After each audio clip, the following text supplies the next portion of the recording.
This is a long video because there's a lot to talk about, and for that reason, I'm going to cut this intro short. But I will answer a few questions you guys probably have right now. First of all, I know it's been a month since the debate, so why and what's the point of doing it now? Well, as for the why, I have school, so there goes 8 hours. And there's the homework and all the things I've joined, so there goes even more hours. So yeah, this analysis did take me a while.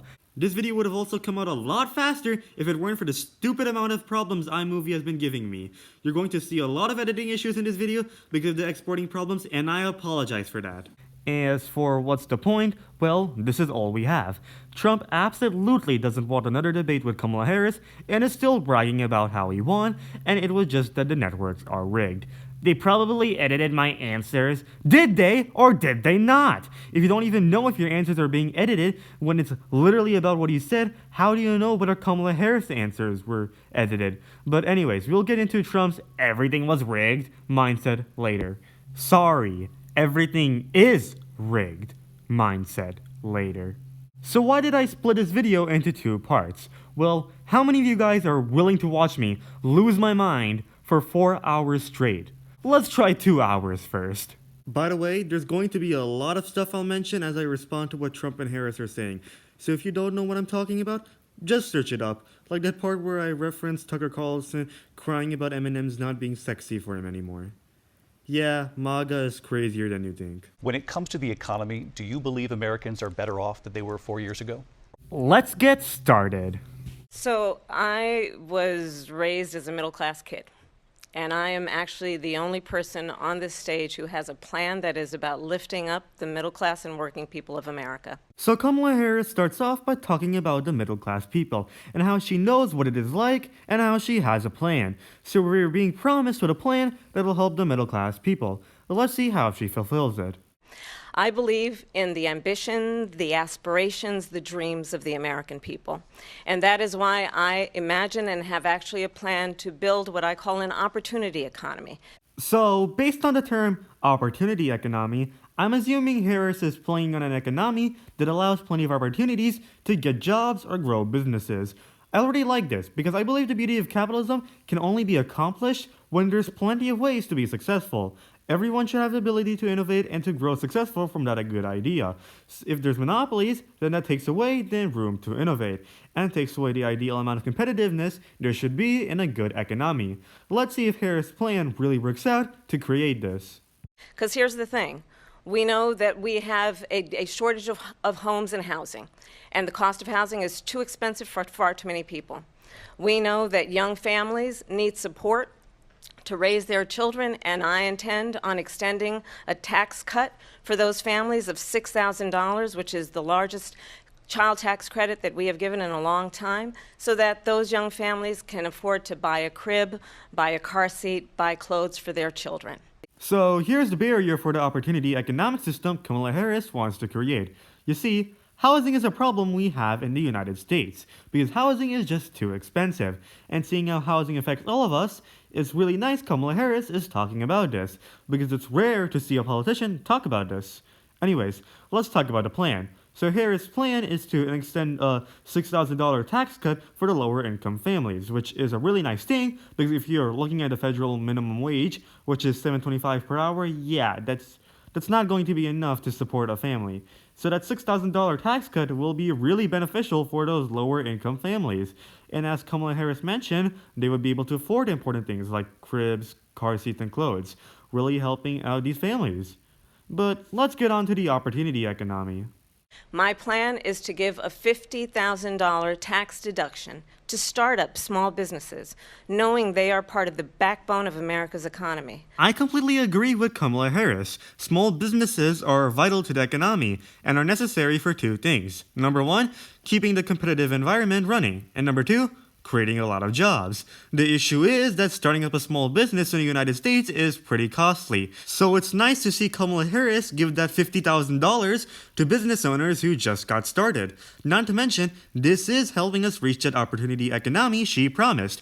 With people having a better opportunity to start their own successful business, this is going to open up so many lanes for so many people. But let's go ahead and see what Harris has to say about Trump.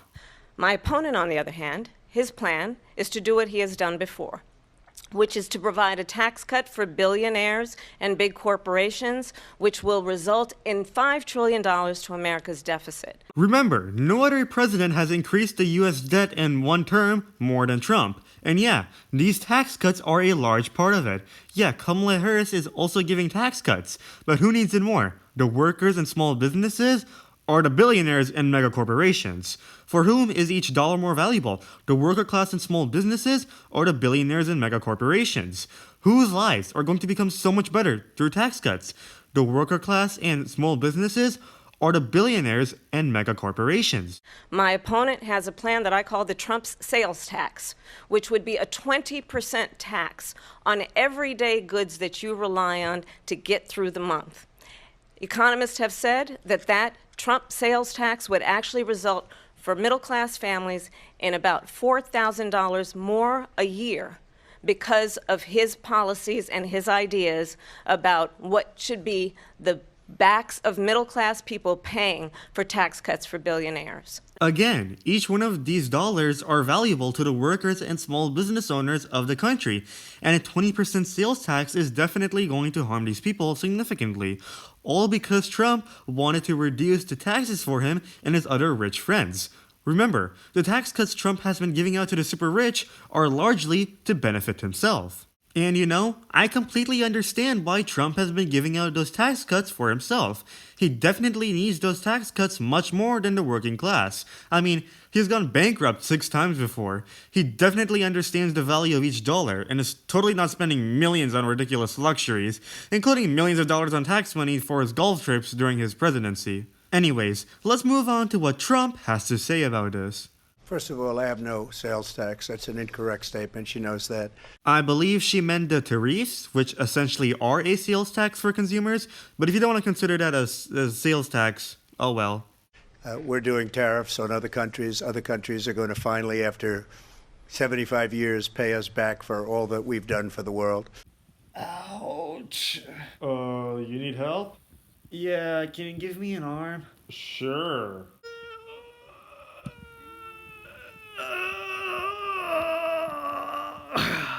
All right, thank you. I'm increasing the price of my pencils tomorrow. Wait, what? And the tariff will be substantial in some cases. I took in billions and billions of dollars, as you know, from China. It hasn't even been 30 seconds, and Trump is already uttering his favorite word, China. Prices went up in the local flower shop? Must be because of China. An earthquake happened in California? Must be because of China. Oh, my balls don't feel so good? Must be because of China. In fact, they never took the tariff off because there was so much money they can't. It would totally destroy everything that they've set out to do. They're taking in billions of dollars from China and other places. They've left the tariffs on. When I had it, I had tariffs, and yet I had no inflation. You're planning on increasing it even more, though, so why don't you talk about that? In fact, why aren't you talking about your plans moving forward? I mean, this is a debate regarding who will be the best president moving forward, so obviously you'll be making your case about how your planned policies will be the best for the future, right? Look, we've had a terrible economy because inflation which is really known as a country buster. It breaks up countries. We have inflation like very few people have ever seen before, probably the worst in our nation's history. We were at 21%, that's being generous, but 50, 60, 70, 80% higher than we were just a few years ago. This is a disaster for people from middle class to working class. So we have inflation. What policies will you place to fix this problem? On top of that, we have millions of people pouring into our country from prisons and jails, from mental institutions and insane asylums, and they're coming in and they're taking jobs that are occupied right now by African Americans and Hispanics, and also unions. Unions are going to be affected very soon. And you see what's happening. You see what's happening in towns throughout the United States. You look at Springfield, Ohio. You look at Aurora. In Colorado. They're taking over the towns. They're taking over buildings. Immigration is its own topic and was pretty much guaranteed to be a question in the debate. Yeah, immigration does have an effect on the economy, but literally every political issue has a relationship with the economy. Oh, a school shooting happened because of the Republicans' garbage policy regarding guns? Well, that took a serious hit on our economy because now we have a lot less future workers. Immigration is its own topic. Why don't you bring that up when the question comes up? And again, you didn't mention anything about your future policies. I created one of the greatest economies in the history of our country. I'll do it again and even better. But how? I want to know how you'll make this economy even better. We are going to get to immigration and border security during this debate. Exactly! But instead, you just decided to rant about it because the reality is you have no plan to help the economy. Anyways, let's see Kamala Harris' response to this. Let's talk about what Donald Trump left us. Donald Trump left us the worst unemployment since the Great Depression. Donald Trump left us the worst public health epidemic in a century. Donald Trump left us the worst attack on our democracy since the Civil War.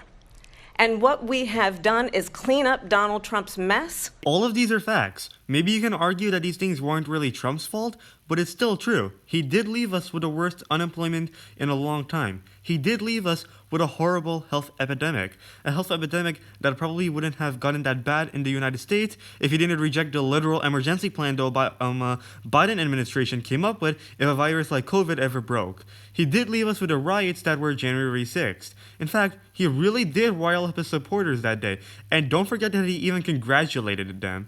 But we'll get into that in much greater detail in part 2. And President Biden and Vice President Harris did clean all of this up.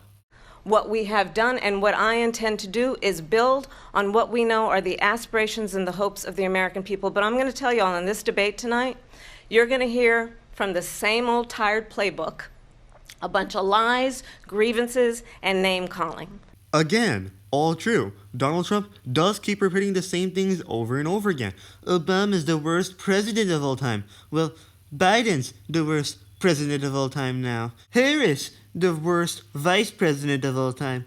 Harris will be the worst president of all time. And when it comes to his policies, his points and evidence never changes. And it's just the same repetitive points about immigrants. He's always ranting about his conspiracy theories, such as how the 2016 election was rigged, the 2020 election was rigged, the hush money trial was rigged, and how the 2024 election will be rigged.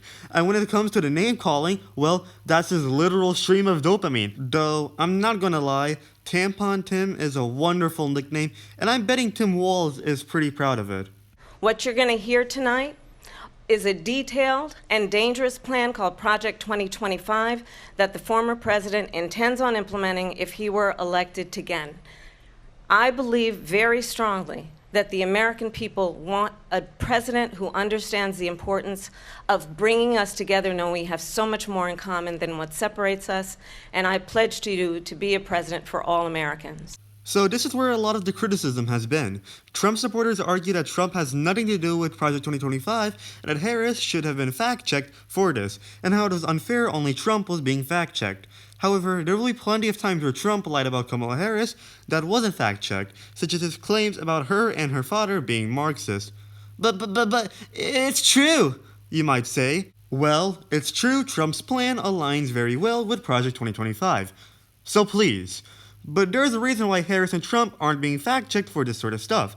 The moderators were only fact-checking on general claims of the country, such as babies being killed after birth in blue states and Haiti people eating cats and dogs. They were not fact-checking claims about each other. The moderators were harsh on both candidates, as they should have been, seeing this isn't an election over the most powerful position in the most powerful country in the world.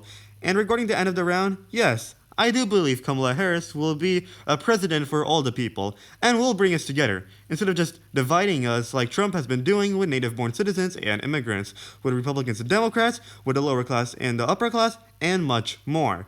Anyways, let's see what Trump has to say.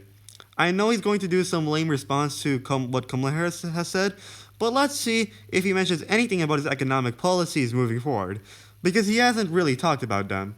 Spoilers, he doesn't.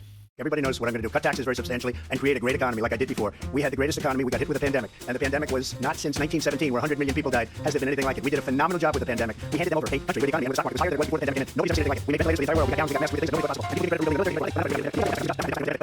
The only thing he mentions he'll do with the economy is that he's going to cut taxes. Yes, Kamala Harris didn't talk a lot about the economy during her second round, but she already talked about the policies she will start off with, and she already mentioned how bad Trump's economic policies are.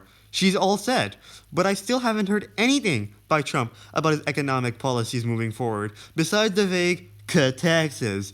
Instead, he just talks about how good his economy was and how well he handled COVID. Nothing about his plan moving forward, and Kamala Harris is about to point this out. So, Donald Trump has no plan for you. And when you look at his economic plan, it's all about tax breaks for the richest people. She is correct. I have no clue what Trump is offering me because he's telling me nothing. So far, the only thing he said about his economic policy for the future was tax cuts, and that's literally it. When Kamala Harris brought up his plan to increase tariffs, all Trump talks about is his old tariffs. I want to know about your new ones. I don't care about your old ones. As you mentioned, they are keeping the tariffs. So tell me what the difference will be with you and her, and how it's better if we vote for you. And Kamala Harris' final point during this round really strikes me. And I'd invite you to know that Donald Trump actually has no plan for you because he is more interested in defending himself than he is in looking out for you. Trump has been and will continue to be focusing on defending himself. He's worried about his reputation more than he's worried about us, and his main focus throughout this debate will be showing how his first term was so awesome, and not who is the best for the American people moving on. And as you're about to see, Trump still has nothing to say about his plan moving forward. It's just a soundbite. They gave her that to say. Look, I went to the Wharton School of Finance, and many of those professors, the top professors, think my plan is a brilliant plan. It's a great plan. It's a plan that's going to bring up our worth, our value as a country. It's going to make people want to be able to go work, create jobs, create a lot of good, solid money for our country. Just finish off. She doesn't have a plan. She copied Biden's plan, and it's like 4 sentences, like one spot run. 4 sentences. That just, go find more taxes. She doesn't have a plan. She doesn't have a plan. Again, there's nothing about what he has to offer in the future. He mentions how some professors think he has an awesome plan, but he never mentions anything about what that plan actually is. Instead, he's just focused on making himself look good and Harris bad, instead of actually informing us. Anyways, our moderators started to notice this lack of information and brought up tariffs. Mr. President, I do want to drill down on something you both brought up. The Vice President brought up your tariffs. You responded, and let's drill down on this because your plan is what she calls is essentially a national sales tax. Your proposal calls for tariffs, as you pointed out here, on foreign imports across the board. You recently said that you might double your plan, imposing tariffs up to 20% on goods coming into this country. As you know, many economists say that with tariffs at that level, costs are then passed on to the consumer. Vice President Harris has argued it'll mean higher prices on gas, food, clothing, medication, arguing it costs the typical family nearly $4,000 a year. Do you believe Americans can afford higher prices because of tariffs? Let's see what Trump has to say about this. They're not going to have higher prices. What's going to have and who's going to have higher prices is China and all of the countries that have been ripping us off for years. I was the only president ever. China was paying us hundreds of billions of dollars, and so were other countries. And, you know, if she doesn't like them, they should have gone out and they should have immediately cut the tariffs. But those tariffs are there 3.5 years now under their administration. Yes, the Biden-Harris administration kept the tariffs, but those are the old tariffs. What about the new ones? Do you really think foreign countries aren't going to increase their general prices to keep the profit margin? Maybe they didn't increase it the first time that much, but no human likes to get pushed around. And for businesses where the people in charge have an even bigger ego to protect, they are very likely to increase their prices as a response and make it a nightmare for consumers. We are going to take in billions of dollars, hundreds of billions of dollars.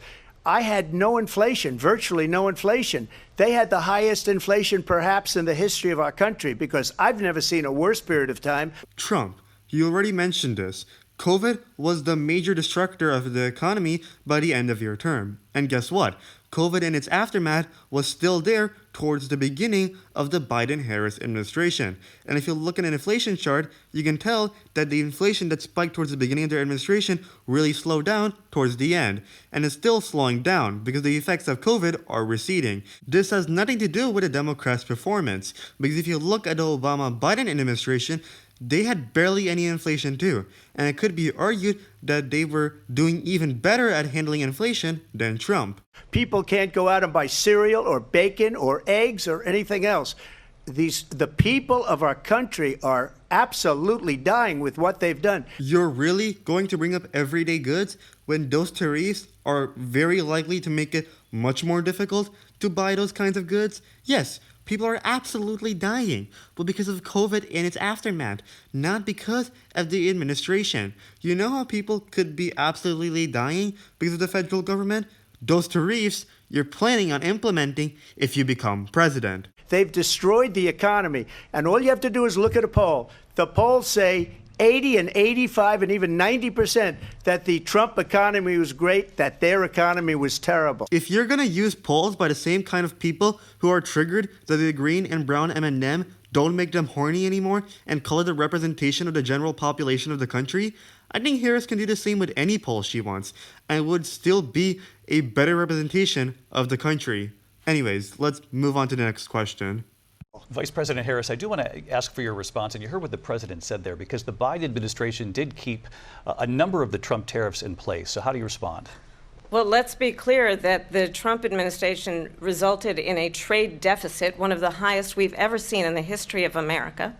He invited trade wars. You want to talk about his deal with China? What he ended up doing is, under Donald Trump's presidency, he ended up selling American chips to China to help them improve and modernize their military, basically sold us out, when a policy about China should be in making sure the United States of America wins the competition for the 21st century. So what Harris is saying here is that yes, they are keeping the tariffs. However, they are worried about the way Trump is expanding tariffs, because the way he did that with his first term resulted in a huge trade deficit. And Trump, for all he talks about how we need to stand up to China, ended up allowing the sales of American-made chips that help China's military. Listen, you should not be allowing aid to your enemy nation's military, and you should especially not be allowing aid to your most powerful enemy nation's military, because at some point, they can be more powerful than you because of your help. Listen, if let's say a disaster happens and a bunch of children are in trouble, then I understand why you'd help out. But really, allowing semiconductor sales? Which means focusing on the details of what that requires, focusing on relationships with our allies, focusing on investing in American-based technology so that we win the race on AI, on quantum computing, focusing on what we need to do to support America's workforce so that we don't end up having on the short end of the stick in terms of workers' rights. I really like how Kamala Harris mentioned workers' rights, because if we don't handle the AI race well, then a lot of workers are going to end up being replaced. AI is already competing against us commentators, and it's been competing against a lot of other positions for quite some time. In fact, I've already made stuff against AI, like this skit a year ago, which, unfortunately, I think is becoming even more relevant. Sometimes the tool is more efficient than the creator in a job. Once someone is wielding the tool, you're able to accomplish things that not even 100 people can do. This literally just scans the internet and mashes a bunch of stuff up. That's literally what writers are supposed to do. Except we know how to make it somewhat original. They can do the same thing too. For example, let me read this quote the AI made up. So there are two different characters. The first one is Na Aibo, the second is Nikana. Why is that familiar? Na Aibo says, "It's over, Nikana. I have the high ground." That's literally Obi-Wan's quote in The Revenge of the Sith. Nikana then says, "You underestimate my strength." That is practically the same thing Anakin says right after Obi-Wan. The wording is slightly different though. This is a masterpiece quote, something you could never have made. It makes money, and that's the only thing that matters. Now, this debate is not about AI, so I'm not gonna get too deep into why AI is such a big threat, but I really appreciate President Biden and Harris' policy to keep a close eye on AI businesses, because there's no telling when they'll go too far, and I really appreciate her showing concern for workers in this age of AI. But what Donald Trump did, let's talk about this, with COVID, is he actually thanked President Xi for what he did during COVID. Look at his tweet. "Thank you, President Xi," exclamation point, when we know that Xi was responsible for lacking and not giving us transparency about the origins of COVID. For those of you who don't know, many journalists investigating COVID in China were taken by the authorities. The Chinese government has definitely been hiding something regarding COVID, and Trump has not done a good job trying to figure that out. Again, for all he talks about standing up to China. Anyways, let's see what Trump has to say. First of all, they bought their chips from Taiwan. They brought their chips from Taiwan. Taiwan sold semiconductors to China. Taiwan! Okay, so I got exporting issues which screwed up the rest of the audio of the economy segment, so I'm just going to read out loud the quotes for the rest of the segment. "We hardly make chips anymore because of philosophies like they have and policies like they have. I don't say her because she has no policy." Ah, yes. Specific tax deductions placed to build an opportunity economy. Not a policy at all. In the meanwhile, me ranting about how awesome my economy was is definitely giving voters information about my future policies. By the way, I'm pretty sure Trump is making a reference to the recent CHIPS Act, which has been doing a much better job supporting domestic businesses than tariffs.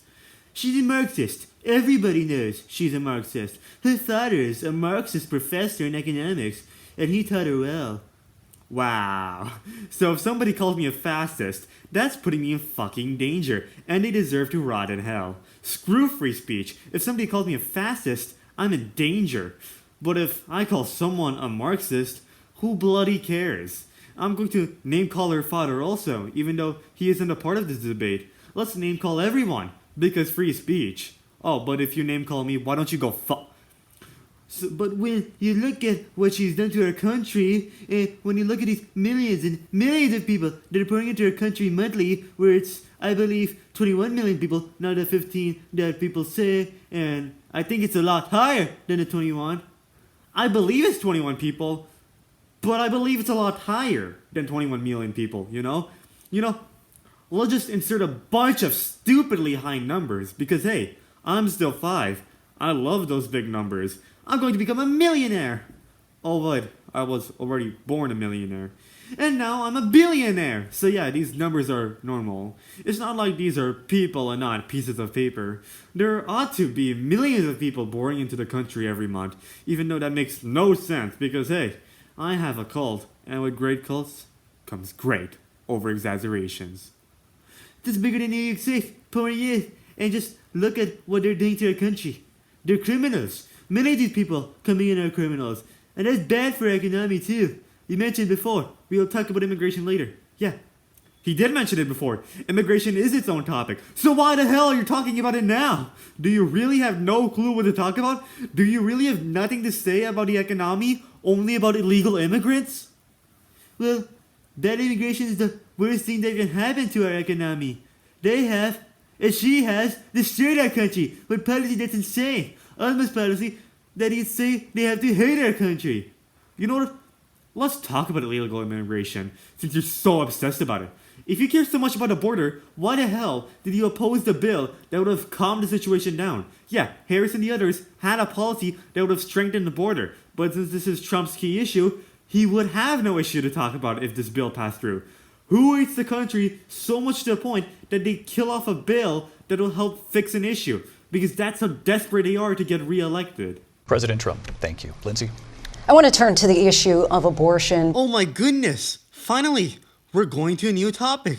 Finally, I might be able to understand what Trump's plan is for the future. Yes, I'm doing foreshadowing right now. By the end of this round, it is very unclear what his own stance is, much less what he would do in the future regarding this issue. President Trump, you've often touted that you were able to kill Roe v. Wade. Last year, you said that you were proud to be the most pro-life president in American history. Then last month, you said that your administration would be great for women and their reproductive rights. In your home state of Florida, you surprised many with regard to your 6-week abortion ban because you initially had said that it was too short. And you said, quote, I'm going to be voting that we need more than 6 weeks. But then the very next day, you reversed course and said you would vote to support the 6-week ban. Vice President Harris says that women shouldn't trust you on the issue of abortion because you've changed your position so many times. Therefore, why should they trust you? This is a very legitimate question. It's such a pain trying to understand what Trump's plan is for abortion. Sometimes he wants to appeal to Republicans in general. Sometimes he just wants to come out as the top Republican. So he tries to appeal to some of the more centrist conservatives. But then, to secure the vote, he wants to get the support of the extreme conservatives. So then you get this jumbled mess that is Trump's stance on abortion, because he just wants to appeal to everyone. An issue we've seen with Nikki Haley during the primaries. And as you'll see during this debate, Trump is still not clear on his stance on abortion, and is even more fluid on his stance to transgender people that he believes are illegal aliens. Yeah, it gets ridiculous.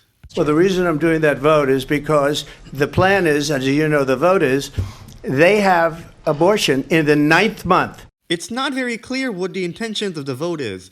Is it to push his pro-life stance, or is it to support states' rights? I have no clue what he's intending on doing. Is the vote there to stop abortion by the 9th month, or is it there to let the states decide? Trump is not very clear on what he's trying to do with abortion.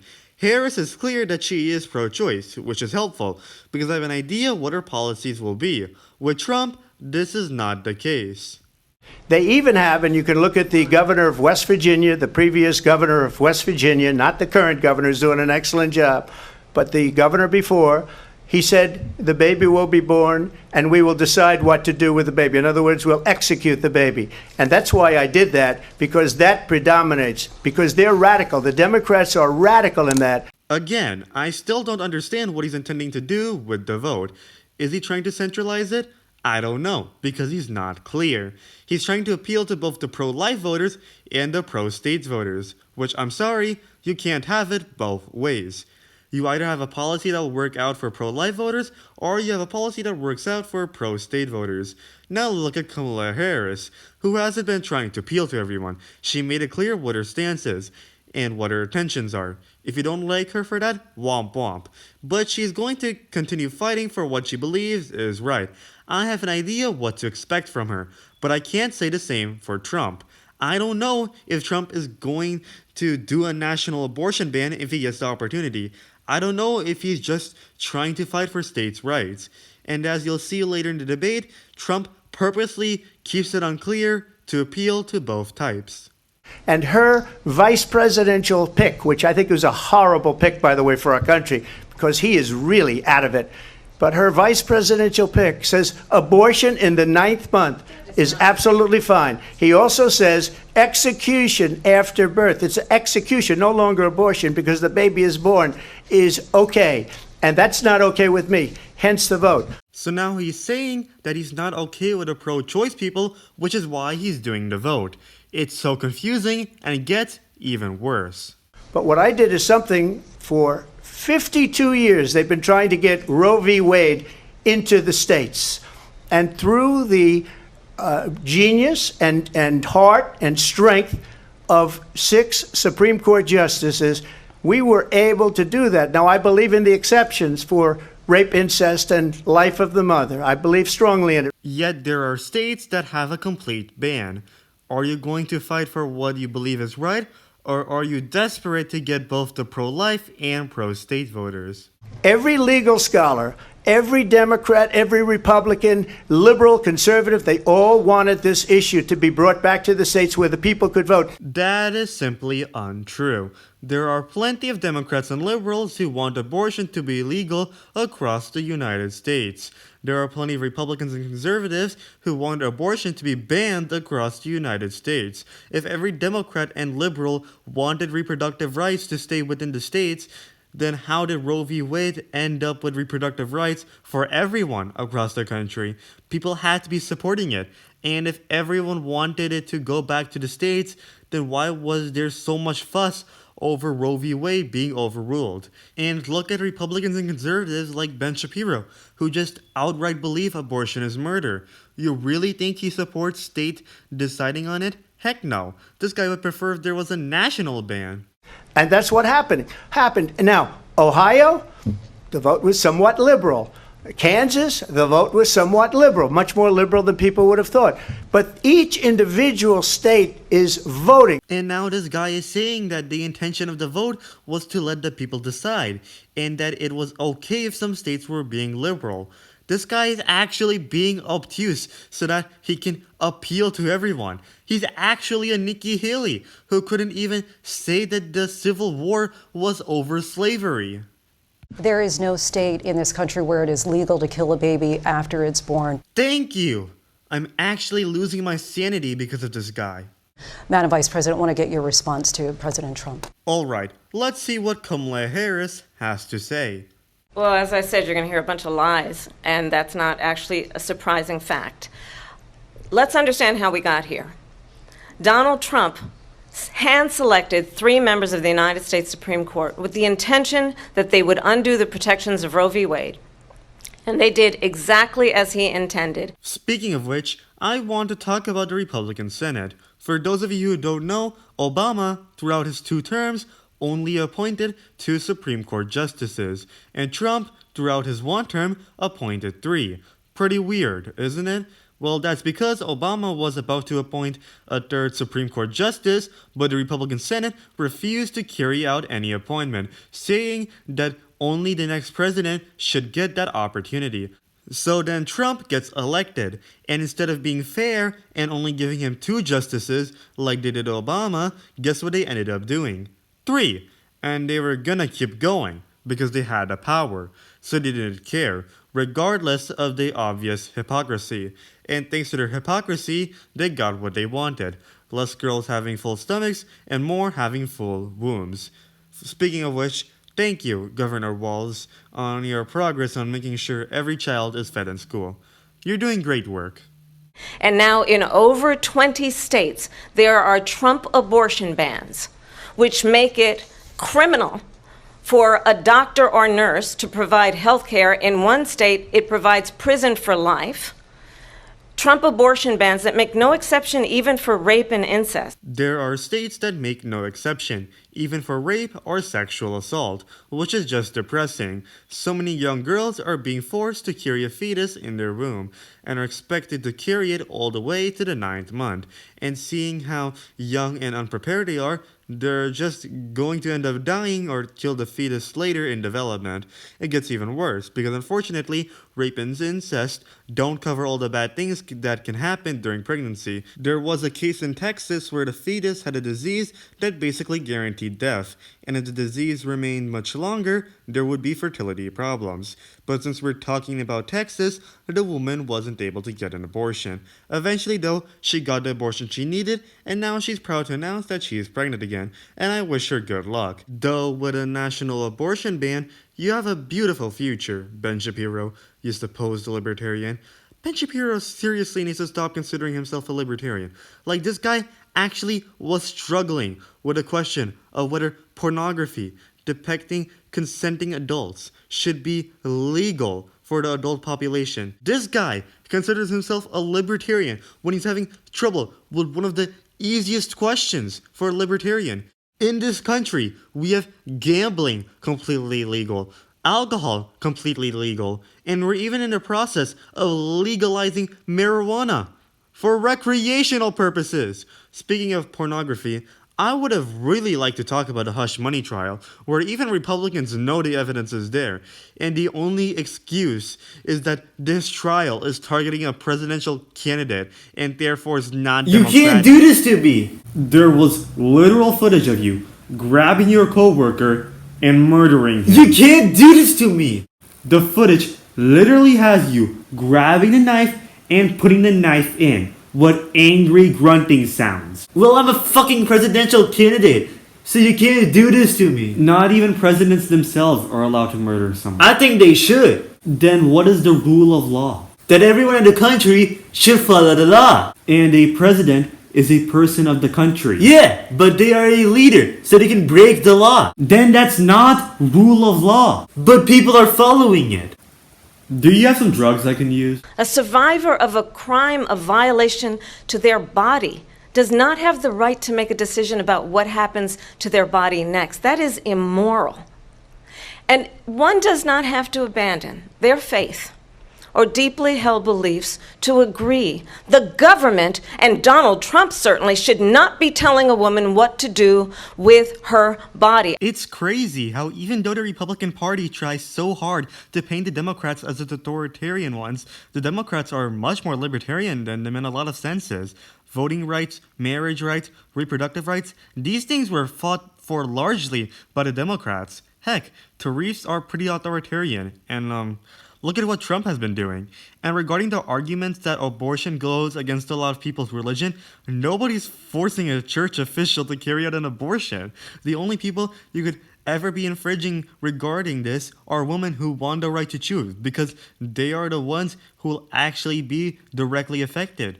They are the ones who can actually lose something. I have talked with women around our country. You want to talk about this is what people wanted?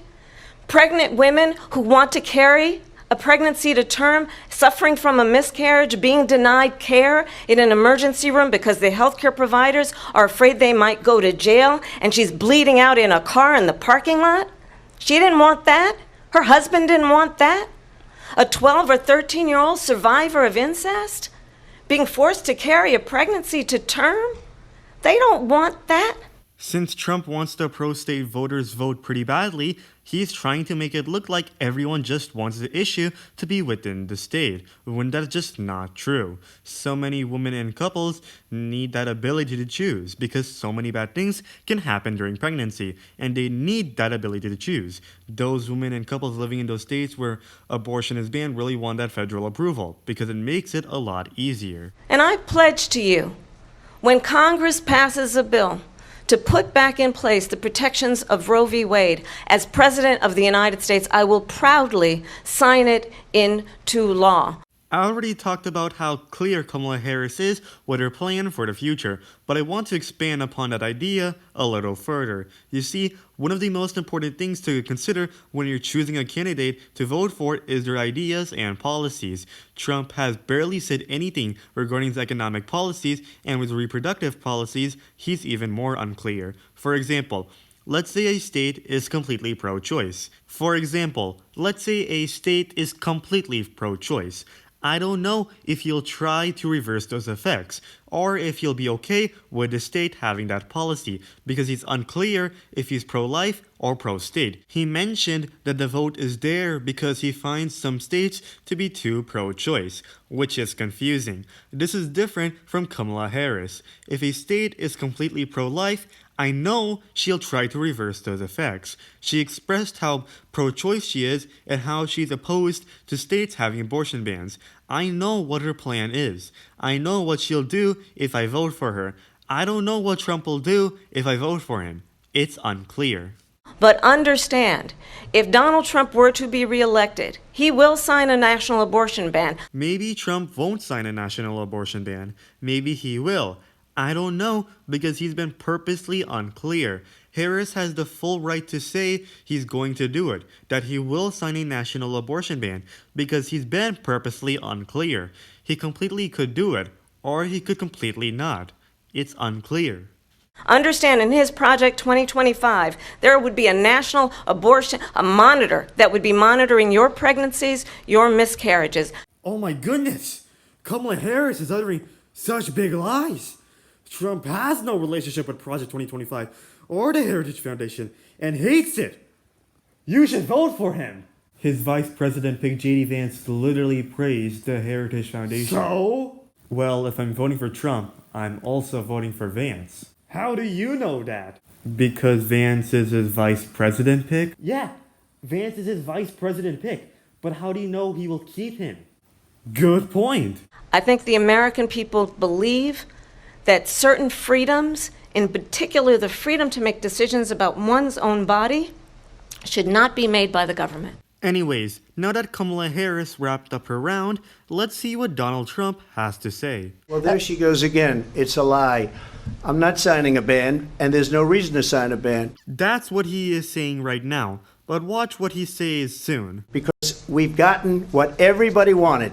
Democrats, Republicans, and everybody else, and every legal scholar wanted it to be brought back into the states. I don't think I even need to do a compilation to prove how silly of a statement that was, because I think we all know that a lot of Republicans and Democrats either want a full abortion ban or full reproductive rights across the nation.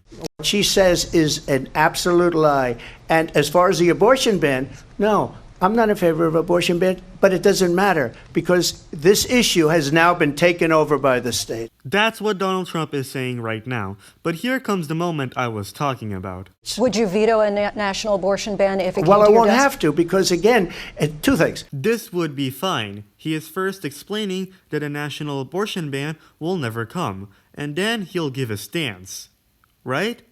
As you'll see by the end, he completely avoids answering the question to appeal to as many voters as he can, making it further difficult to understand what Trump would do regarding this issue. In fact, for this video, I was planning on watching the Daily Wire backstage so that I could refute what they are saying. I started up the video, and this is Ben Shapiro's opening remarks. So here's my take on this particular debate.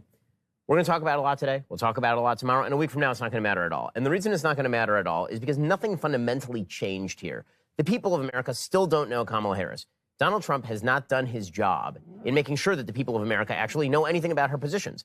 The people of America still don't know Kamala Harris. At least I can tell clearly she is pro-choice and will be fighting for reproductive rights. By the end of this topic, I still legitimately have no idea whether Trump is pro-state or pro-life. And you're talking about Donald Trump failing his job and making sure Americans actually know her positions? Dude, Donald Trump has failed his job in making sure Americans actually know his own positions, much less his own policies. By the way, Ben Shapiro, maybe you should tell your friend to stop smoking in front of you because you're going to be experiencing a lot of secondhand smoke unless that's water vapor, but smoking is still not cool, and it's also not cool to be launching a cigarette line as a company whose job is to be speaking out against things they believe is bad. She said she'll go back to Congress. She'll never get the vote. It's impossible for her to get the vote, especially now with the 50-50, and essentially 50-50 in both Senate and the House. She's not going to get the vote. Wait, guys, did you hear that? Trump admitted the Republicans and Democrats are equal in Congress, essentially admitting they are equal in power. You see, now that Trump mentioned it, it's a nice time to bring up the impeachments. You see, MAGA is always complaining about how many treasons Biden has done and how it was unfair that the Democrats were targeting Trump. But a lot of Republicans had to approve of the impeachments, and this has nothing to do with the Democrats being unfair. Because just look at Bill Clinton, whose impeachment did end up happening, even though he was a Democrat. Both Republicans and Democrats agreed Bill Clinton and Donald Trump did something treasonous, because there was plenty of evidence. This is not the same in Biden's case, and this has nothing to do with Republican versus Democrat. Speaking of which, let's talk about the supposed evidence that the election was rigged. Every single court Trump went to denied that there was large-scale interference. More than 50 cases filed by Trump were rejected. That's because this judge is obviously biased. Aren't you gonna give me the drugs to end this misery? First pay me. Alright. Anyways, this judge is obviously biased against me, and the other dozens of judges, and the entire media. I guess the entire population of the country is also biased against you. Yes! Wait, no, fuck you. Take the drugs for free. You know what it reminds me of? When they said they're going to get student loans terminated, and it ended up being a total catastrophe. The student loans, and then I think probably her boss, if you call him a boss, he spends all his time on the beach. Spends all his time on the beach. You literally spent $1 million of tax money on buffing up your golf course's security because that's how much time you spent on it. In fact, out of nowhere, in your debate versus Biden, you started mentioning golf and how you can beat the hell out of him in the game. Like, what is this level of immaturity? This reminds me of my Gen Alpha friends who are always, in their vocab, yapping about how they are better in this sport or that they are better in this and how the others are skibbity in the game and how they got a higher riz and how they are the true Sigma. Listen, only a few of you will actually be playing at the college level, which is the minimum level you need to reach before people actually care about your so-called rizzy athletic skills that causes people to edge to you, and only one of you will be playing at the state level. I should not be getting reminded of my brain-rotted Gen Alpha friends in a bloody presidential debate. I don't even get reminded of those kids when I'm watching an Annoying Orange classic, when I'm watching Annoying Orange, the fucking original king of internet brain rot, and now a presidential candidate is reminding me of them. Of course you're going to be better in Sport A because that's all you do in your life. I understand if Biden was bragging about doing better in Sport A and you got triggered like the snowflake you are and needed to prove yourself better, but you are the one who started bragging about it. Of course you're going to be better in the sport if you actually play it. And what does your skills in golf have to do with policy? Oh, it proves how you have much higher coordination. Well, let's use Tom Holland for example. He's really young and he's obviously much more fit and has way higher coordination. But you're still going to beat him in golf because you play golf much more than him. You aren't proving anything. But look, her boss went out and said, we'll do it again. We'll do it a different way. And he went out, got rejected again by the Supreme Court. See, the other guy, he got rejected by Supreme Court once. He's such an incompetent candidate. And I, alongside dozens of others, have rejected you many times. Doesn't that prove you're incompetent? Are you stupid? You guys rejecting me proves the whole system is rigged. How can you say that that was a fair ruling simply because he's your opponent and that all the rulings against you were unfair? Because I'm fucking right. Now what are you going to... do what? Overdose? Oh, I had a headache from all your crap, so I wanted a ibuprofen for that. Why would I overdose? Is this conversation recorded? No. Why? It's morbid time! What? But they were saying it's the same way that they talked about that they talk about abortion. But if I could just get a yes or no, because your running mate, J.D. Vance, has said that you would veto it if it did come to your desk. Well, watch what happens now. Well, I didn't discuss it with J.D. in all fairness. This guy didn't even discuss with his running mate about important issues like abortion. Well, why does it matter? Because Vance is his vice president pick. So? Well, they should have an idea about what each other's stances are. Why? Because those two will be the heads of the executive branch if they get elected. So as heads of the government, they should know what ideas they each have so they can successfully work with each other. How do you know Vance will be a part of the administration alongside him when he gets elected? Because Vance is his vice president pick? Again, Vance is his vice president pick. But how do you know he will keep him? Good point again. J.D., and I don't mind if he has a certain view, but I think he was speaking for me, but I really didn't. Look, we don't have to discuss it because she'd never be able to get it, just like she couldn't get student loans. We don't have to discuss such an important issue to women and the current topic we're on. What do you guys see in him? What I see is a guy who doesn't care about the issues and can't even make his stance clear in fear he will lose a lot of voters. I thought Trump was supposed to be the bold voice of the 21st century, but he can't even bring himself to say he would veto a national abortion ban if it came on his desk. Listen, I get that there's the appeal that he is someone fresh, someone out of the system, but now he has the cult following of millions, and he even became president once, yet he can't even bring himself to say the simple words of, I would sign a national abortion bill, or I would veto a national abortion bill. Because the truth is, he isn't the bold leader you thought he was. And even when he was such a bold person, what did Trump do other than announce disgusting conspiracy theories, such as that vaccines cause autism? He doesn't care about your interest as much as you think. He only cares about your votes, and even has been telling his followers that they'd never have to vote again if they vote for him. See this guy? Is Kamala Harris perfect? No, but she is a much better leader than Trump and is willing to take bold stances if that is what it takes to make this world a better place.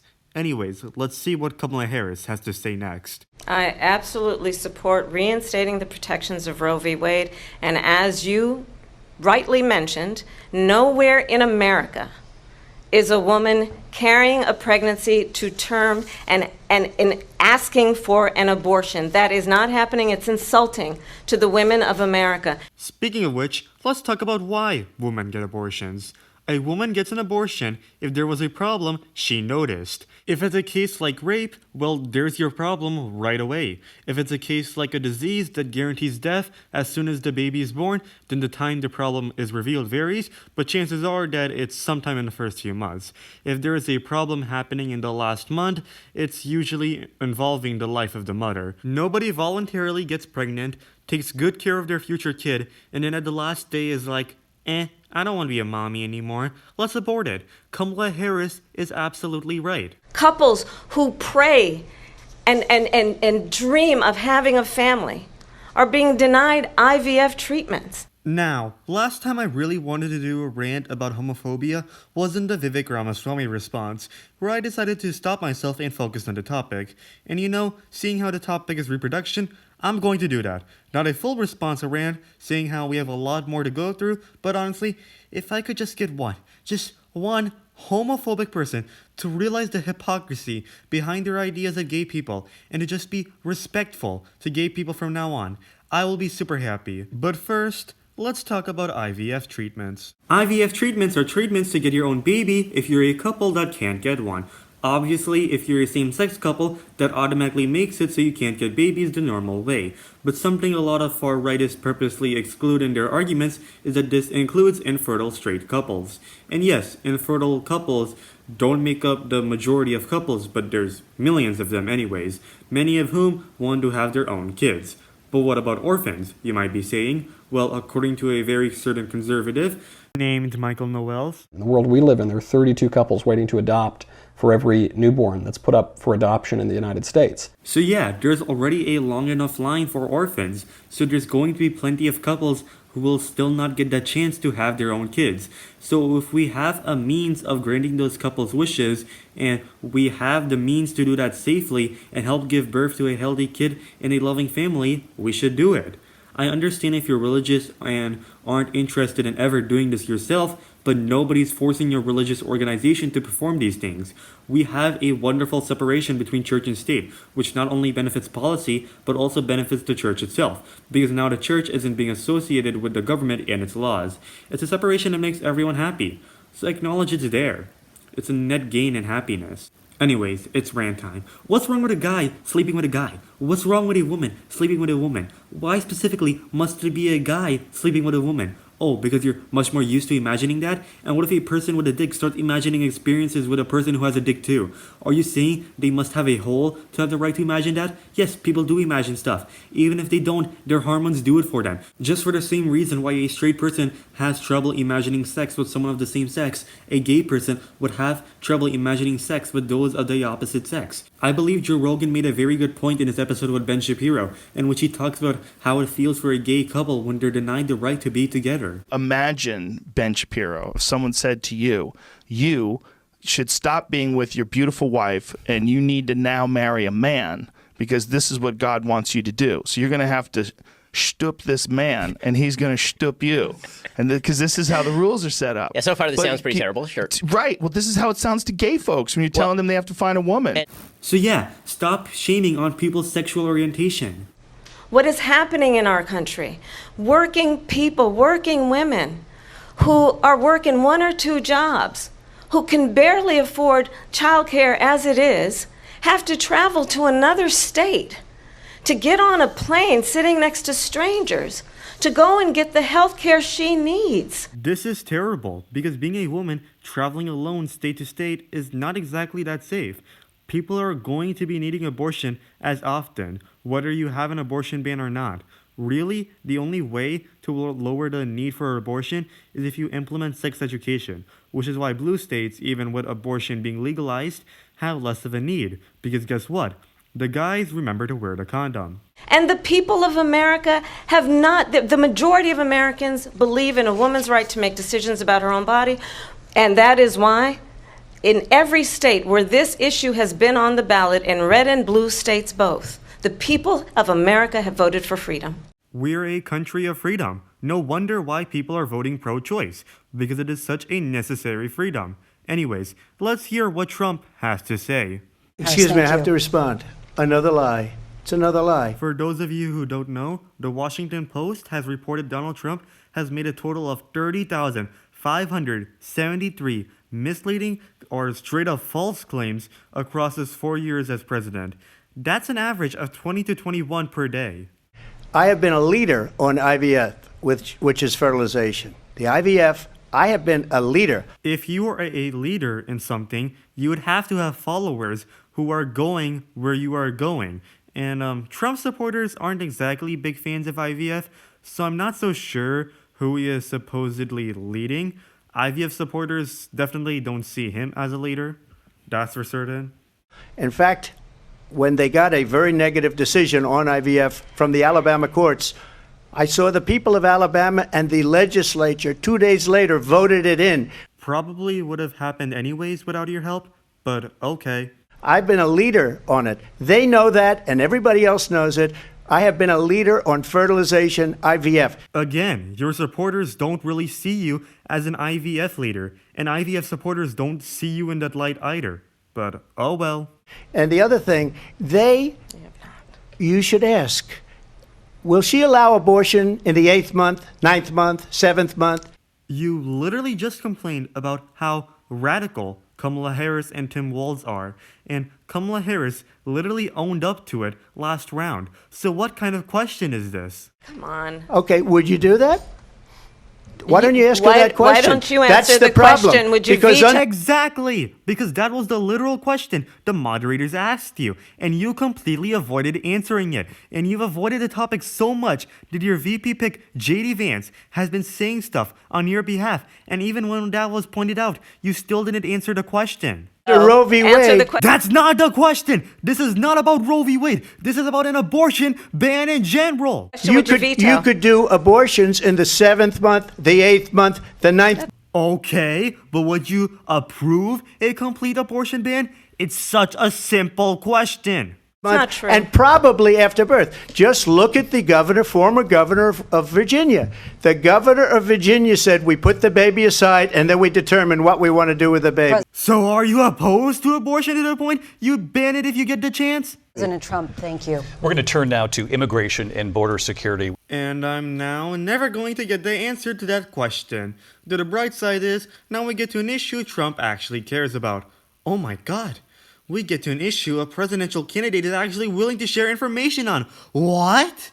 Though Trump is probably just going to be bragging about how fucking awesome he was when he was president instead of talking about what he'll actually do in the future, so I shouldn't get too excited. We know it's an issue that's important to Republicans, Democrats, voters across the board in this country. Vice President Harris, you were tasked by President Biden with getting to the root causes of migration from Central America. We know that illegal border crossings reached a record high in the Biden administration. This past June, President Biden imposed tough new asylum restrictions. We know the numbers since then have dropped significantly. But my question to you tonight is, why did the administration wait until 6 months before the election to act? And would you have done anything differently from President Biden on this? Damn, that's a pretty tough question. What is it? It's all rigged! Look, I know the question was tough, but that doesn't mean we are rigging it against Kamala Harris. Rigged against Kamala Harris? Fuck no! Then who? It's rigged against Trump! I don't see how this is... If it was truly fair to fate, then the moderators would be challenging Biden's treasonous acts. First of all, Trump had done a bunch of bad stuff that they never brought up. Like what? Like him having an affair with a porn. It was a rigged trial! And second, what treasonous acts did Biden do? Exercise his power to restrict my gun rights. He didn't even restrict what he can do with a gun. He just made it so he can have to go through a more secure process to get a gun. And even though you are mentally unstable, you still got a gun. I'm gonna put some bullets in your sack! Wait, what? Speaking of the debate apparently being rigged, if CNN is super biased, if MSNBC is super biased, if NBC News is super biased, if CBS is super biased, if ABC News is super biased, then what is unbiased? These do make up a huge network of the news networks. In fact, Ben Shapiro, in reaction to the debate, straight up said, The media want Kamala Harris elected. He's not even mentioning specific media networks, just straight up the media in general. But isn't the media just representative of the people? Because, you know, it's the people who make up the media, you know, all sorts of people. And if corporations are so left-leaning, well, according to the basics of capitalism, that's just because more people are into left-leaning stuff. So doesn't that just prove how, in general, people like the Democrats better? And then you also think that every single judge who was in charge of Donald Trump's case was also biased, but also think that the majority of people love Donald Trump and that the elections were all just rigged? Like, I'm sorry, every system consists of the people, and if every system hates you so much, I think that shows how in general people just don't like you.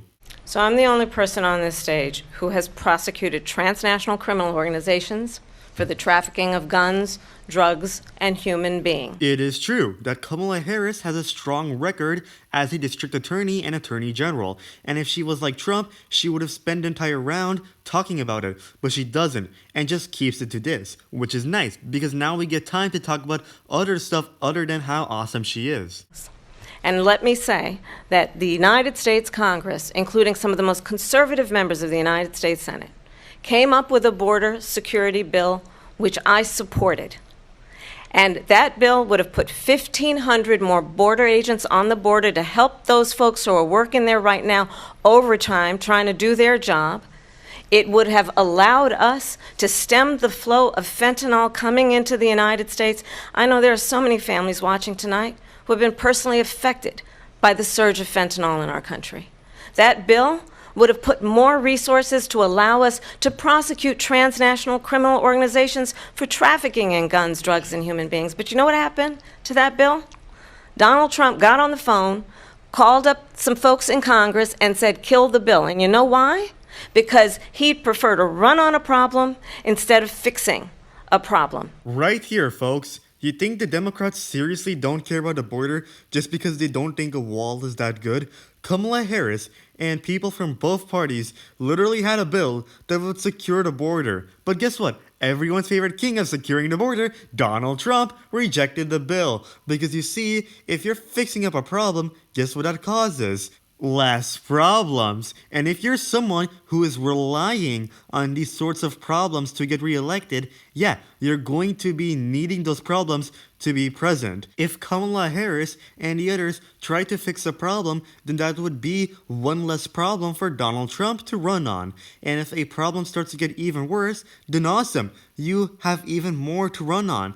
Oh, our debt is a problem? Let's make the problem worse. Oh, hate crimes are a problem? Let's make the problem worse. Oh, gun violence is a problem? Let's make the problem worse.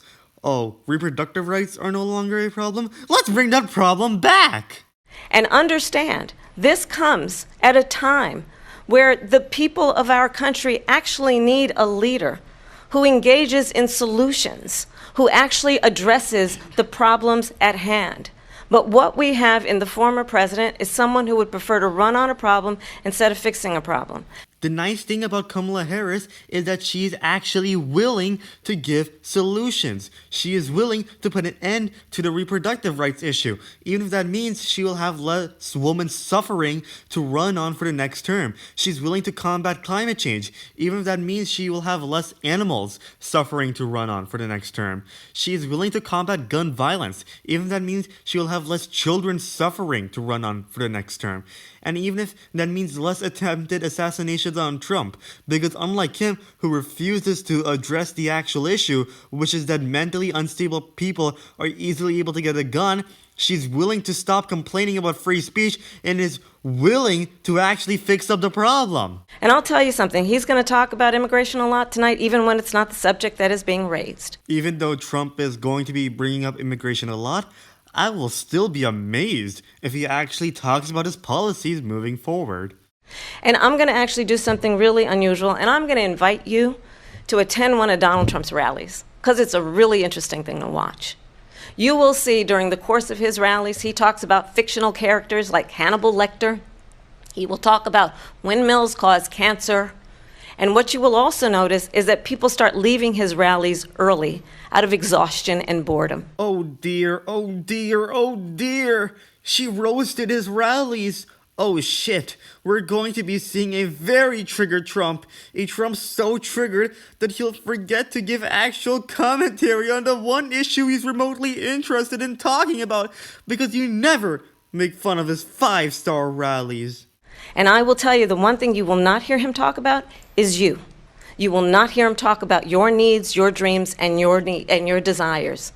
And I'll tell you, I believe you deserve a president who actually puts you first, and I pledge to you that I will. Well, I don't see the issue of not talking about what we the people want, especially when I get his raging tweets instead, and especially when I get the bounty of his gun laws, which are no gun laws, which are these awesome guns I can buy in 5 minutes. Guns? Guns plural? Yeah, I'm going to give you a demonstration of what all these guns do. No, no, no, no, no!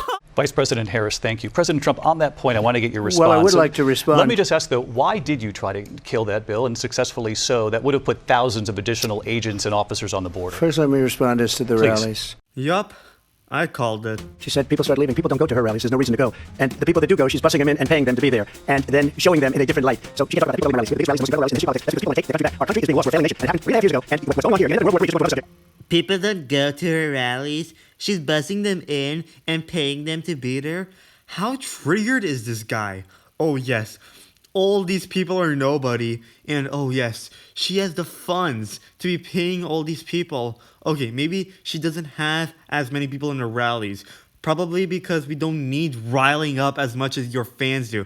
Because guess what? Instead of attacking our capital city, we're more interested in advocating for stuff like fighting climate change or preventing gun violence. Because guess what?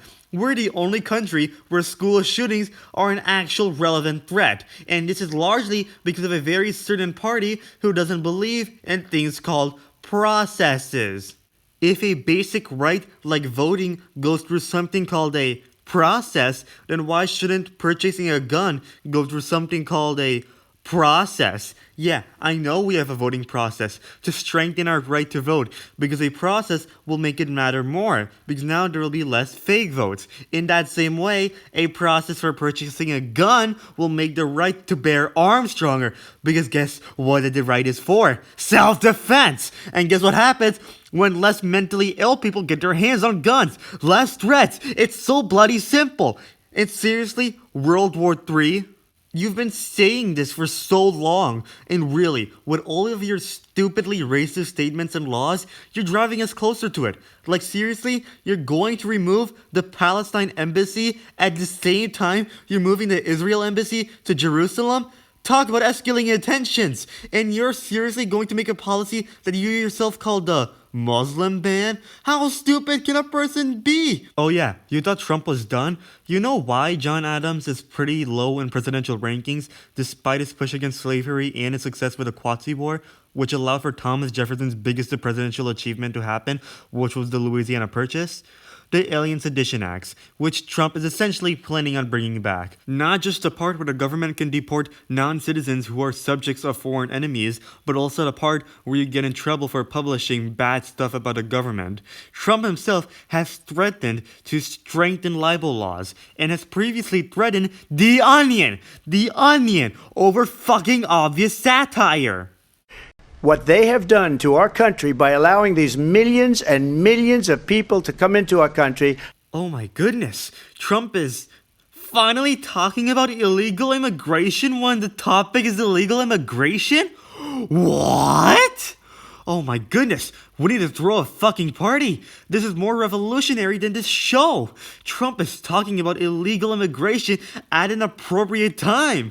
Dude, with this sort of crazy stuff, I can even believe in something as ridiculous as a US president illegally withholding aid to, say, Ukraine for election interference.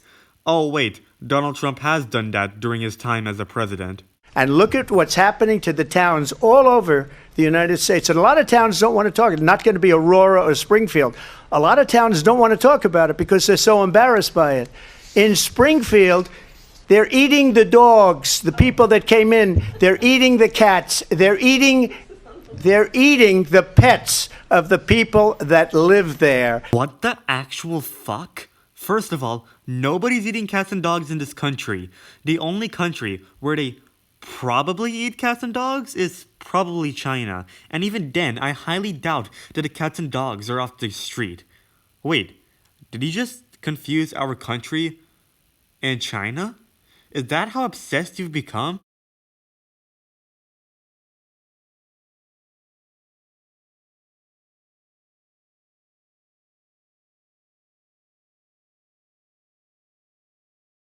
You know what? I shouldn't even be having to refute this argument of yours. Because guess what? A very certain vice presidential pick of yours by the name of J.D. Vance admitted you and him were lying about this. Stories What? so that Don't the believe American me? media Go actually pays hear it attention to yourself. the suffering of the American people, then that's what I'm going to do, Dan.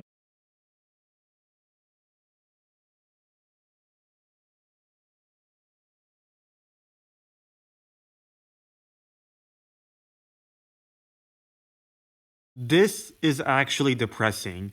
Your job And as thanks a senator to your is obsession to win, represent so your many state and Haiti its people in and Ohio I'm sorry are suffering lying about immense those amounts of people discrimination to slightly because increase you your decided chances to take of winning the advantage presidential of dog election and cat is owners what I like and to playing call to their fears failing to your make your job. chances of winning a bit higher without any concern of what you're doing to the state you're supposed to be helping.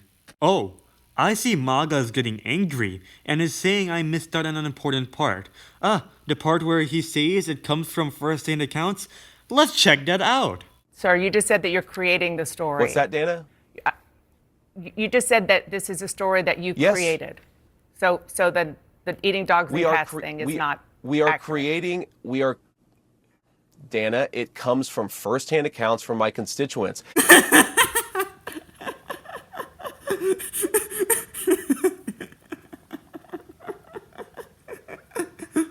You can see that clear realization coming in his head that he's screwing up so badly and that he better come up with something before he gets fired. Or maybe just get straight up death threats from MAGA. Holy shit, I have such a long video to complete. But gosh, this actually happened. First it was Dan Quayle messing up the spelling of potato. And now it's Vance admitting to lying in order to somehow make himself look good before realizing it's just going to make him look worse. Anyways, let's continue. Oh, since I had exporting issues again, I'm going to have to read out loud the quotes for a little bit. And this is what is happening in our country, and it's a shame. As far as rallies are concerned, the reason they go is they like what I say. They want to bring our country back. They want to make America great again. It's a very simple phrase. Make America great again. She's destroying this country. And if she becomes president, this country doesn't have a chance of success. Not only success, we'll end up being Venezuela on steroids. Venezuela on steroids. Look, I guess you're a funny comedian with your ironic preferences in AI and your tweets about vaccines. They are ironic, right? Oh wait, he's actually being serious here. What is the topic of the round again? Oh wait, illegal immigration. The thing Trump kept bringing up during the economic segment because that's how desperate he is, but now the rallies are being brought up. No, why talk about policies? That's not my talent. Holding rallies is my true talent, and nobody can insult my rallies, especially considering how I have a better audience retention rate than Sharia. Which isn't saying anything, my audience retention rate usually sucks, despite me being such a sweat for all the parts of my videos, like in my Legend of Zelda ranking and review. I spend so much time looking over each episode, and I spend so much time writing down my review for each of them, and editing the whole video together. The editing took me an entire month, and I was pretty proud of how the video came out, and then I checked out the audience retention, and found out that barely anyone made it towards the end, despite me working so hard on the analysis of the 2 best Zelda episodes. Oh no, I've listened so much to Trump, especially since he's just talking about himself. Trump, I've become a Trump. And I started just talking about myself instead of talking about the actual topic. I just want to clarify here. You bring up Springfield, Ohio, and ABC News did reach out to the city manager there. He told us there have been no credible reports of specific claims of pets being harmed, injured, or abused by individuals within the immigrant community. Well, I've seen people on television. Let me just say here this. The people on television say my dog was taken and used for food. So maybe he said that, and maybe that's a good thing to say for the city manager. I'm not saying this from television. I'm taking this from the city manager. But the people on television say the dog was eaten by the dog. Sorry, that messed up. But the people on television say their dog was eaten by the people that went there. Daddy, did you know that we have aliens coming to Earth? And honey, what makes you think that? Well, the people on TV said that they saw UFOs. Well, just because it's on TV doesn't make it real. But Daddy, What? We are aliens. Huh? Yeah, they were talking about illegal aliens. And even though we aren't illegal, since we are also outsiders, I guess that makes us aliens too. Where did you even learn this stuff? You watch Fox News, Daddy. But honey, you're not supposed to be watching Fox News with me. Then what? PragerU kid! You talk about extreme. You know, this is, I think, one of the reasons why in this election I actually have the endorsement of 200 Republicans who have formerly worked with President Bush, Mitt Romney, and John McCain, including the endorsement of former Vice President Dick Cheney and Congress member Liz Cheney. And if you want to really know the inside track on who the former president is, if he didn't make it clear already, just ask people who have worked with him. His former chief of staff, a 4-star general, has said he has contempt for the Constitution of the United States. His former national security advisor has said he is dangerous and unfit. His former Secretary of Defense has said the nation, the republic, would never survive another Trump term. And when we listen to this kind of rhetoric, when the issues that affect the American people are not being addressed, I think the choice is clear in this election. There is a reason why so many Republicans aren't supporting Trump, and that's because he isn't really a Republican leader. He isn't leading the Republican Party in a new direction, and he's just screaming, "Look, Democrats, you don't like them? So follow me." And then he starts in weird directions and is totally confused. And then a lot of Republicans who didn't even like him in the first place, like Ben Shapiro, start to follow him because there's no one left. Even people whose wives were insulted start to follow Trump because, hey, it looks like this movement has mass. So maybe if I become a big player, I get more mass on my side. After all, I don't want to be on the side that believes climate change is real and caused by human. Ooh. But there are still those other Republicans left who are confused by this weird movement and have no idea why they are being required to overturn the election. Because that's just morally wrong. And if you're putting your own VP in such terrible situations to benefit yourself, like putting him up against a bunch of angry protesters who wish to hang him, yeah, I don't think you'll have that many associates left who actually like you. Instead, you're just left with some guy who once called you the Hitler of America, but is interested in a job promotion. Okay, fine. You have multiple people left who really would like a job promotion, but you still lost a lot of your sane associates, and there's a very good reason: morals and their own fucking life. Oh, I see that's 2 very good reasons. President Trump, I'll give you a quick minute to respond here. Thank you, because when I hear that, see, I'm a different kind of a person. I fired most of those people. Not so graciously. They did bad things or a bad job. I fired him. I find it very interesting you're talking about how you fire someone when they do bad things, when you've actually granted clemency to some of the bad people under you in the past to keep yourself looking good, which includes people like Paul Manafort, Roger Stone, Michael Flynn, Steve Bannon, and George Papadopoulos, who were in trouble for things like obstruction of justice, contempt of Congress, false statements, lying under oath, just the crimes the average person does. Nothing special. Anyways, I'm getting a call from my past self. Hi. Hi. I need your help. With what? Well, Ramaswamy says the president doesn't even have the ability to fire dirty bureaucrats and all that stuff. He's literally bragging about how he fired so many apparently dirty people, even though he was helping some of his knowingly corrupt buddies get away with But stuff. does the firing include a bureaucrat somewhere? Yes. The president's job is to keep track of all those thousands of bureaucrats whose faces he's never seen. No, he fired the fucking director of the FBI. Anyways, where did you say he was bragging about how he fired so many apparently dirty people? Oh, during the debate with Kamala Harris? Joe Biden dropped out? Yeah. Oh shit! Donald Trump, the person who you got the idea to shut down the federal agencies from, literally fired the fucking director of the FBI. They never fired one person.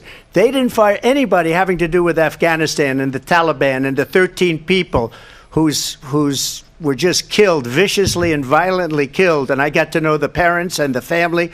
They didn't fire. They should have fired all those generals, all those top people, because that was one of the most incompetently handled situations anybody has ever seen. I'm not going to talk about this right now because this will come up later in the debate, as Afghanistan is its own section.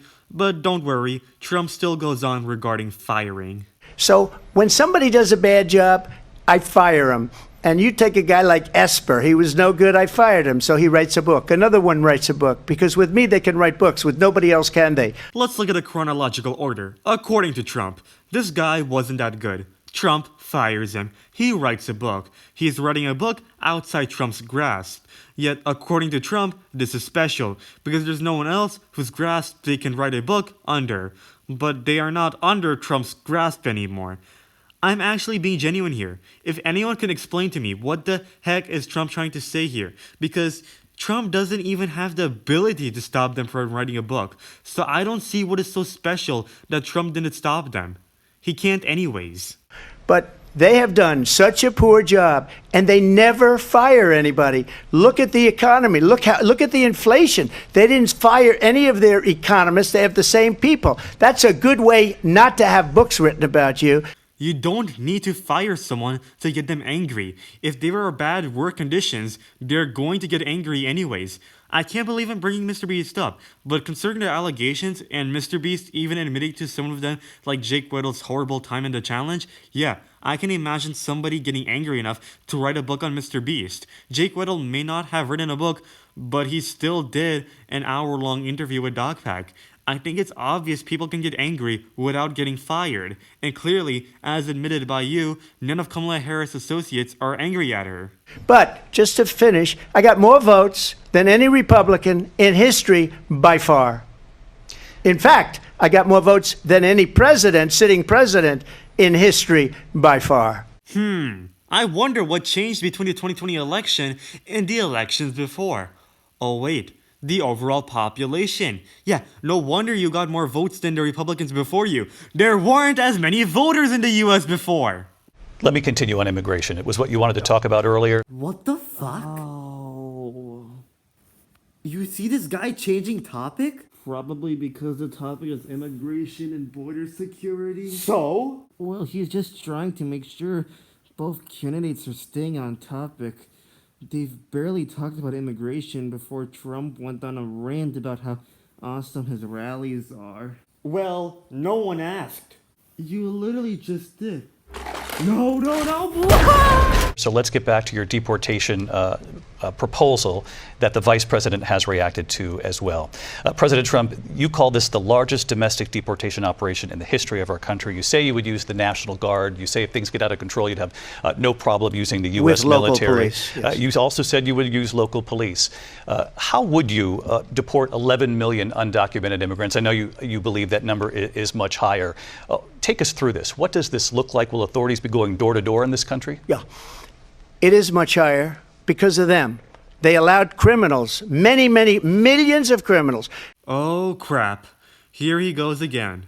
They allowed terrorists. They allowed common street criminals. They allowed people to come in, drug dealers, to come into our country, and they're now in the United States and told by their countries like Venezuela, don't ever come back or we're going to kill you. Do you know that crime in Venezuela and crime in countries all over the world is way down? You know why? Because they take the criminals off the street and they give them to her to come into our country. And this will be one of the greatest mistakes in history for them to allow. And I think they probably did it but it's not worth it because they're destroying the fabric of our country by what they've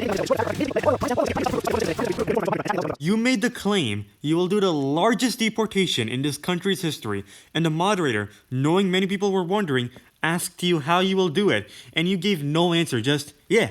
And then you went on a rant. People want to know how you'll deport millions of people. And all you have to say is Venezuela and millions of people let in. And since you're spending so much limited time in this debate talking about conspiracy theories and the deep motives of everyone, why don't you offer a solution? If you're going to get so deep talking about a problem, then you should also talk about a solution, or else what's the point? This is a presidential debate. I'm here to listen to what the solutions are, not what the problems are. And let's check if there really is a correlation between US crimes and crimes around the world. So Pew Research Center has already looked into it, and it turns out that crime in general has been going down since the 90s. And it's not just the FBI that found this to be true, but also the BJS, which stands for the Bureau of Justice Statistics, for those of you who don't know.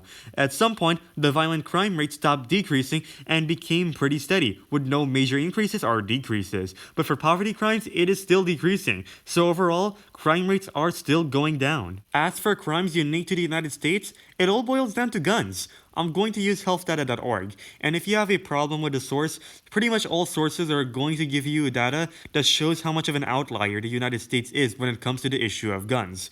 If you look at the rate of firearm homicides amongst large high-income countries, no other country reaches the rate the United States does. The United States even topping Saudi Arabia, and the United States rate of gun crimes being 77 times worse than countries like Germany. That's how ridiculous it is. And Trump, as you know, the FBI says overall violent crime is actually coming down in this country. But Vice Excuse me, President the Harris, FBI they were defrauding statements. They didn't include the worst cities. They didn't include the cities with the worst crime. It was a fraud, just like their number of 818,000 jobs that they said they created turned out to be a fraud. It's not just the FBI that found crime rates have gone down. It also includes the BJS. Again, we're seeing the same trend of it's all rigged because that's all Trump has at this point. Everyone is lying to you except for me. The issue is that this excuse can only go so far before it just becomes straight up implausible to believe that pretty much all the media and government agencies hate you and are super biased against you, yet the majority of people, all of whose views are represented in some way in the media and government, love you. You're going as far as to say the majority of California supports you. You can't have both. Either the media and government are supporting you, or at least aren't biased against you, and the general population also likes you, or the government and media are biased against you, and the general population also dislikes you. You can't have both, because there is a positive association between them.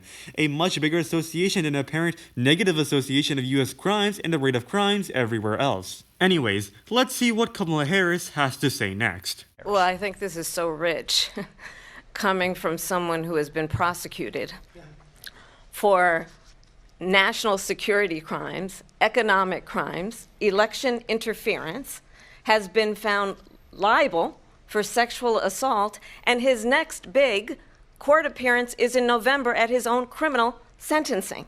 I don't want to get too deep into this because we're going to talk a lot about elections in part 2, and even Republicans basically admit that the allegations Stormy Daniels had against Trump were true.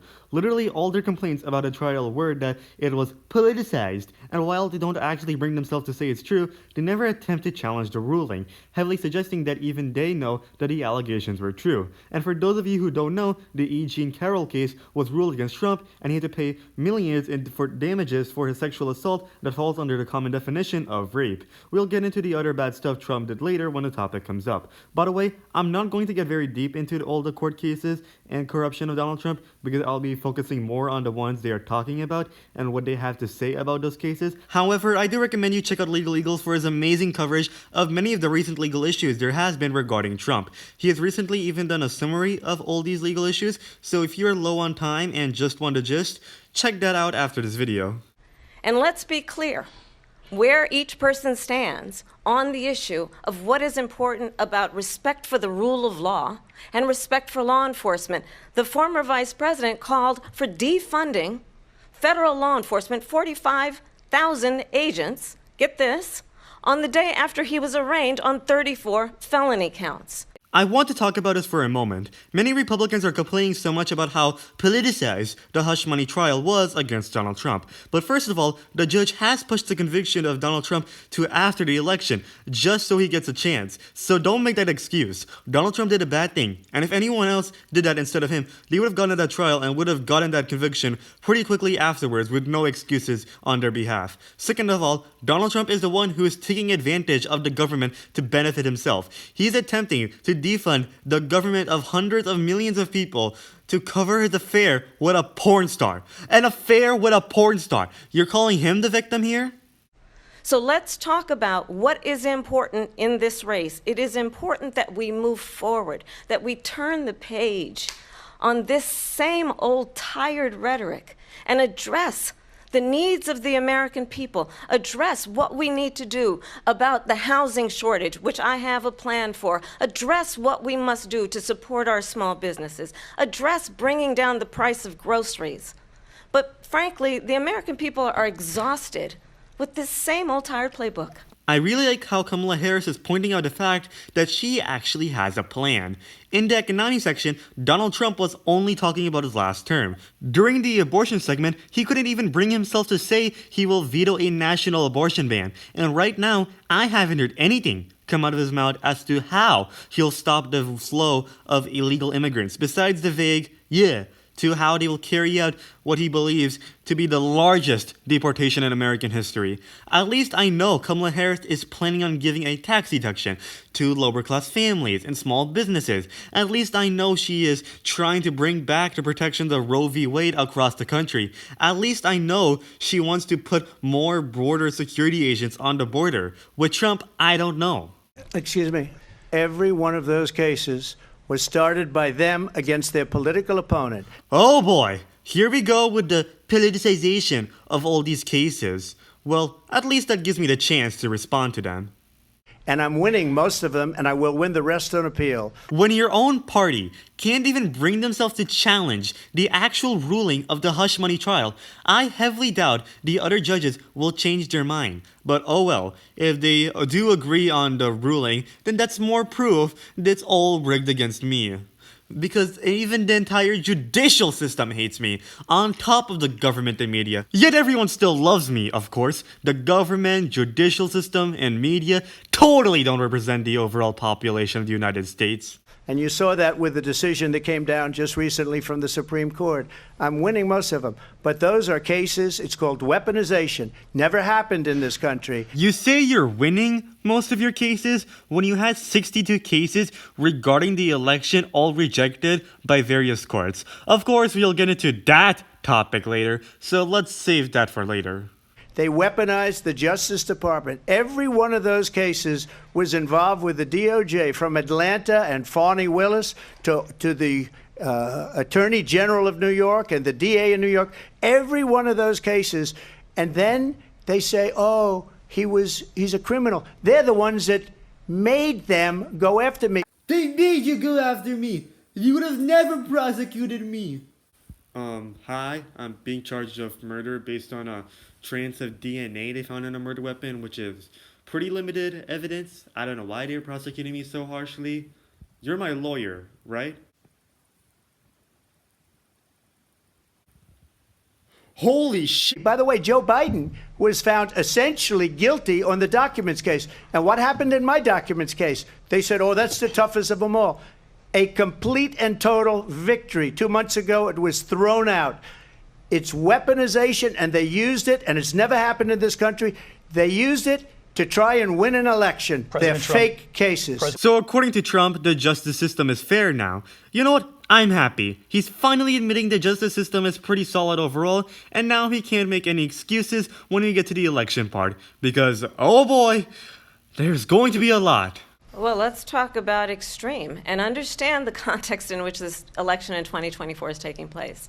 The United States Supreme Court recently ruled that the former president would essentially be immune from any misconduct if he were to enter the White House again. That's a ruling I really despise, because it eliminates the rule of law. Rule of law is literally the thing that is keeping the government from becoming a corrupt, totalitarian one. And you can use AI photos all you want, Trump, but the only one who is taking our country further into dystopia is you. Listen, folks, it doesn't matter if you're the president or if you're just a fucking presidential candidate.